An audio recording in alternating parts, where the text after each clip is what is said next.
Je me souviens, au collège, mes amis m'appelaient Snoopy. Il y a même un prof qui me disait « Allez Snoopy, au tableau !» Il avait un regard très positif. C'était son surnom car elle n'avait pas de nom de famille.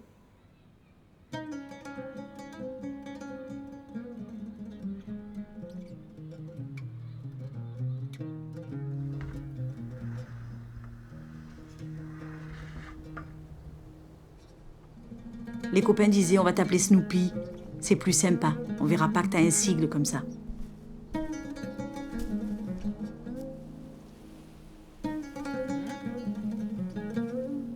Sarah, tes grands-parents sont arrivés à Marseille le 1er novembre 62, avec mon grand frère et ma grande sœur. Elle n'avait que 2 mois. Bien que nés en Algérie, ils étaient considérés comme Marocains. Durant l'occupation française, pour distinguer facilement les Marocains des Algériens, les Marocains étaient répertoriés, sans nom patronymique. Ils sont ensuite venus habiter à Aubagne, où plusieurs personnes venaient de Tlemcen. Mais nous étions la seule famille SNP. Si j'avais su qu'à Marseille, il y en avait d'autres, je me serais sentie beaucoup moins seule. Ma mère l'a mal vécu. On ne pouvait pas percevoir de bourse scolaire. Mon père ne pouvait pas avoir de passeport. Pendant des années, il n'a pas pu voir son père.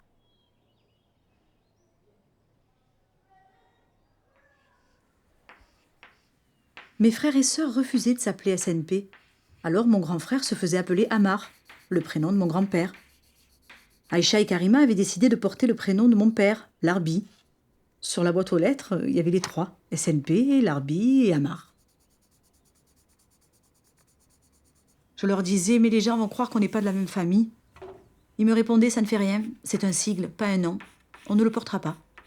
J'avais peur pour eux, une fausse identité. La directrice avait puni ta tante à cause de ça. Mais pour qui tu te prends? Changer ton nom?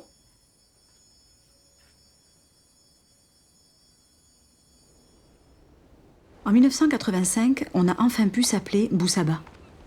Il a fallu suivre une procédure administrative lourde entre l'Algérie, le Maroc et la France. Lorsqu'on a pu s'appeler Boussaba, je te raconte pas la fête à la maison.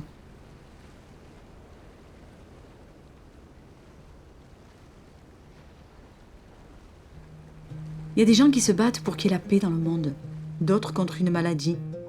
Notre famille a dû se battre pour la reconnaissance du nom de nos ancêtres. Boussaba, la tribu des 7 oiseaux.